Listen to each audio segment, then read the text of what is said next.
وَلَقَدْ فَتَنَّا قَبْلَهُمْ قَوْمَ فِرْعَوْنَ وَجَاءَهُمْ رَسُولٌ کریم، اور البتہ تحقیق ہم آزما چکے ہیں ان سے پہلے قوم فرعون کو، اور آیا ان کے پاس عزت والا رسول۔ ان عدوا الی عباد اللہ، یہ کہ تم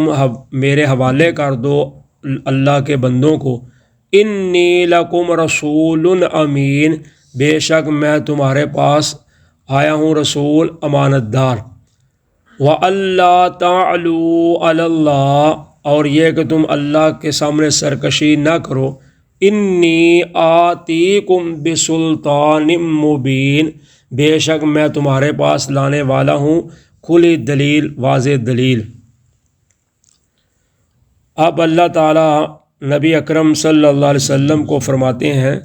کہ اگر آپ کی قوم مشرکین مکہ یا کفار مکہ جو ہیں یہ آپ کو تنگ کرتے ہیں تو ہم نے آپ کے کہنے پر ان پر قحط کا عذاب نازل کیا ہے، تو آپ کو کہتے ہیں دعا کریں، آپ نے دعا کی تو ہم نے عذاب ادھر کر دیا، ہٹا دیا، تو یہ ایمان نہیں لائے، تو اس بات پہ آپ نے پریشان نہیں ہونا، کیونکہ ان سے پہلے ہم قوم فرعون کو بھی آزما چکے ہیں کہ ان پر بھی جب ہم کوئی عذاب نازل کرتے تھے تو وہ کہتے تھے ہم مان لیں گے، جب ہم عذاب پیچھے کرتے تھے پھر کہتے تھے ہم نہیں مانتے۔ تو اس لیے پریشان نہیں ہونا، یہ قوموں کی عادت ہے، پہلی قومیں بھی یہی کرتی آئی ہیں، تو اگر آپ کی قوم نے بھی یہ کیا ہے یا کرتی ہے تو آپ اس سے پریشان نہ ہو۔ تو اللہ تعالیٰ فرماتے ہیں کہ ہم نے ان کے پاس باعزت رسول بھی بھیجا، تو باعزت سے مراد سیدنا موسیٰ علیہ السلام جو اللہ کے بہت ہی محبوب پیغمبر تھے، تو اللہ تعالیٰ فرماتے ہیں ہم نے ان کے پاس بھیجا، تو انہوں نے جا کر ان کو کہا کہ بھائی اللہ کے بندوں کو میرے حوالے کر دو، میری طرف لٹا دو، کیونکہ میں اللہ کی طرف سے امانت دار رسول ہوں،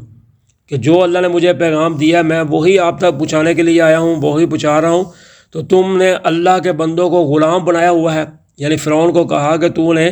اللہ کے بندوں کو اپنا غلام بنایا ہوا ہے تو ان کو آزاد کر، ان کو چھوڑ، اور اللہ کے سامنے سرکشی نہ کرو، یعنی میری بات کا انکار کر کے یا قوم پہ ظلم کر کے کہ تو نے ان کو غلام بنا کر رکھا ہوا ہے، تو یہ اللہ کے سامنے سرکشی ہے، اور میں تمہارے پاس واضح دلیل لانے والا ہوں۔ تو یعنی اللہ تعالیٰ نے حضرت موسیٰ علیہ السلام کو واضح دلائل کے ساتھ بھیجا، جیسے لاٹھی تھی، بغل سے ہاتھ نکالنا، سفید ہو جانا، اس طرح دیگر اور بھی کئی معجزات تھے۔ تو فرمایا وَإِنِّي عُذْتُ بِرَبِّي وَرَبِّكُمْ أَن تَرْجُمُونَ، اور بے شک میں پناہ میں آتا ہوں اپنے اور تمہارے رب کی کہ تم مجھے سنگسار کر دو۔ وَإِن لَّمْ تُؤْمِنُوا لِي فَاعْتَزِلُونِ، اور اگر تم نہیں مان لاتے مجھ پر تو پس تم مجھ سے الگ رہو۔ تو اللہ کے نبی موسیٰ علیہ السلام کہنے لگے کہ میں اپنے اور تمہارے رب کی پناہ میں آتا ہوں کہ تم مجھے سنگسار کر دو۔ تو سنگسار کرنے کا مطلب یہ ہے کہ تم میری دعوت کے بدلے میں جو موسیٰ علیہ السلام نے پیش کی تھی فرعون کو، اور انہوں نے موسیٰ علیہ السلام کو قتل کی دھمکی دی، فرعون نے کہا وقال فرعون ذرونی اقتل موسیٰ، پیچھے ہم پڑھ کر آئے ہیں کہ اس نے کہا مجھے چھوڑ دو، میں اس موسیٰ کو قتل کر دوں گا۔ وَلْيَدْعُ رَبَّهُ، چاہیے کہ اپنے رب کو پکارے، کون ہے اس کا رب جو جس کے رب کی دعوت دیتا ہے، میں اس کو قتل کر دوں گا، اگر اس کا رب ہے تو پھر مجھ سے بچا کر دکھائے اس کو۔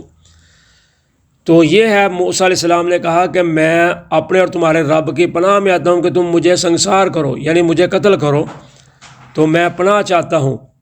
ورنہ تمہارا نقصان ہوگا۔ اگر تم مجھ پہ ایمان نہیں لانا یا نہیں لاتے تو تم مجھ سے الگ رہو، پھر مجھے تکلیف نہ پہنچاؤ، میرے قتل کے منصوبے نہ بناؤ، ورنہ تم نقصان میں ہوگے، کیونکہ میں تو اللہ کی طرف سے بھیجا ہوں، اپنی مرضی سے تو میں آیا ہی نہیں۔ تو اس لیے اگر مجھے نقصان پہنچاؤ گے تو تمہارا اپنا ہی نقصان ہوگا، اس لیے مجھ سے باز رہو، اگر ایمان نہیں لانا تو نہ لاؤ، لیکن مجھے قتل کی دھمکیاں نہ دو، نہ مجھے تکلیف میں مبتلا کرو۔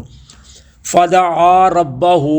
أَنَّ هَٰؤُلَاءِ قَوْمٌ مُجْرِمُونَ،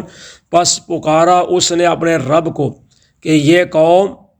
مجرم ہے، باغی لوگ ہیں۔ فَأَسْرِ بِعِبَادِي لَيْلًا إِنَّكُمْ مُتَّبَعُونَ، پس تم لے چل میرے بندوں کو رات کے ایک حصے میں، بے شک تم پیچھا کیے جاؤ گے۔ وَاتْرُكِ الْبَحْرَ رَهْوًا، اور تو چھوڑ دے دریا کو، سمندر کو ساکن تھما ہوا،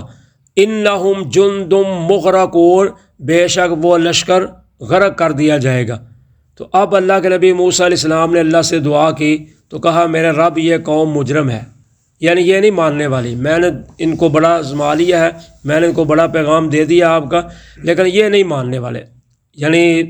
جب آخیر ہو جاتی ہے اس وقت پھر اللہ کے نبی جو ہوتے ہیں وہ اپنی قوم کے لیے بد دعا کرتے ہیں، جب وہ بدظن ہو جاتے ہیں کہ اب انہوں نے نہیں ماننا، کیونکہ ان کی حالت کا پتہ چل گیا ہے، ان کو دلائل کے ساتھ بھی سمجھایا ہے، ان کو عذابوں کے ساتھ بھی سمجھایا ہے، لیکن یہ نہیں سمجھنے والے، بہت ہٹ درم ہو جاتے ہیں۔ تو پھر آخر کار اللہ کے نبی جو ہوتے ہیں وہ اپنا معاملہ اللہ کے سپرد کرتے ہیں کہ کل کو ہمیں نہ اللہ پوچھے کہ تم نے کیوں نہیں ان کو سمجھایا۔ تو اللہ کے کہتے ہیں کہ ہم نے تو زور لگا لیا ہے، اب اللہ جی یہ نہیں ماننے والے، اب آپ کی مرضی، آپ جو کرنا چاہتے ہیں کریں۔ تو اس لیے اللہ کے نبی موسیٰ علیہ السلام نے کہا کہ میرے رب یہ مجرم قوم ہے، گناہ گار باغی قوم ہے، یہ نہیں ماننے والی۔ تو اللہ نے فرمایا چلو تم پھر اس طرح کرو کہ جو تمہارے پاس ایمان لا چکے ہیں تم پر، ان کو لے کر راتوں رات تم ادھر سے مصر سے نکل جاؤ۔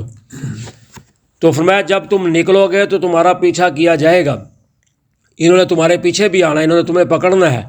تو اس لیے تم نے کسی منصوبے کے تحت، اپنے پروگرام کے تحت نکل جانا ادھر سے مصر سے۔ تو فرمایا سمندر کو تم تھما ہوا ساکن چھوڑ دو، یعنی اللہ کے نبی موسیٰ علیہ السلام جب قوم کو ساتھ لے کر نکلے تو آگے سمندر تھا جو پار کرنا تھا، تو قوم جو موسیٰ علیہ السلام کے ساتھ ایمان لانے والے تھے وہ کہنے لگے اب کیا کریں گے، آگے تو سمندر ہے۔ تو اللہ تعالیٰ نے حکم دیا کہ موسیٰ اپنے لاٹھی مارو پانی پہ، تو حضرت موسیٰ علیہ السلام نے لاٹھی ماری پانی پہ، تو پانی جو تھا وہ ادھر ادھر ہو گیا، تو راستے بن گئے۔ راستے جب بن گئے تو قوم اندر موسیٰ علیہ السلام کی چلی گئی، موسیٰ علیہ السلام بھی ساتھ چلے گئے۔ تو اب موسیٰ علیہ السلام جب پار ہو گئے تو اب موسیٰ علیہ السلام کے دل میں یہ خیال آیا کہ میں پھر اس کو دوبارہ لاٹھی ماروں تاکہ پانی آپس میں مل جائے تو وہ ہمارے پیچھے نہ آئے، کیونکہ وہ پیچھے آ رہے تھے۔ تو جب موسیٰ علیہ السلام کی قوم نے دیکھا پیچھے آنے والوں کو تو کہنے لگے انا لمدرکون، کہ اے موسیٰ ہم ماریں گے، کہ کیا کریں گے، آگے سمندر ہے، پیچھے ایک فرعونی آگے ہیں، تو اب تو ہم مارے جائیں گے۔ تو حضرت موسیٰ علیہ السلام نے کہا قال کلا ان معی ربی سیہدین، پریشان ہونے کی ضرورت نہیں ہے، میرے ساتھ میرا رب ہے، وہ میری رہنمائی کرے گا۔ تو اللہ تعالیٰ نے موسیٰ علیہ السلام کو پار کر دیا۔ پھر موسیٰ علیہ السلام نے چاہا کہ لاٹھی مار کے پانی کو روک دیا جائے، پانی کو آپس میں ملا دیا جائے تاکہ یہ ہمارا تعاقب نہ کر سکے۔ تو اللہ نے فرمایا نہیں موسیٰ ایسا نہیں کرنا، پانی کو اسی طرح چھوڑ دو، لاٹھی نہیں لگانی، راستے بنے رہنے دو، کیونکہ انہوں نے پیچھے آ رہے ہیں تو ہم نے ان کو ادھر ہی ڈبونا ہے۔ تو فرمایا انہم جندم مغرقون، بے شک وہ غرق کیے جانے والے ہیں۔ تو جب فرعون اور فرعون کے ماننے والے جو پیچھے قوم تھی آئی، جب دریا کے سمندر کے عین درمیان میں آ گئے تو اللہ تعالیٰ نے پانی کو حکم دے دیا کہ اب تو آپس میں مل جا۔ تو پانی آپس میں مل گیا، تو قوم بھی اور فرعون بھی سب جو تھے سمندر میں اللہ نے ڈبو دیے۔ تو یہ ہے اللہ تعالیٰ اپنے نبی اکرم صلی اللہ علیہ وسلم کو تسلی کے طور پہ فرما رہے ہیں کہ آپ نے پریشان نہیں ہونا اگر یہ قوم مکہ کی اس طرح کر رہی ہے، آپ کے مشرکین مکہ کفار مکہ، تو کوئی بات نہیں، پہلے قوم فرعون بھی یہ کر چکی ہے کہ عذاب دیکھتی تھی تو دعا کرتے تھے کہ نبی، تو موسیٰ دعا عذاب ٹل جاتا تھا، پھر اسی طرح ہو جاتے تھے۔ اگر آپ نے بھی یہ کیا ہے تو یہ نہیں مانے تو کوئی بات نہیں، پریشان نہ ہو۔ جزاکم اللہ خیرہ۔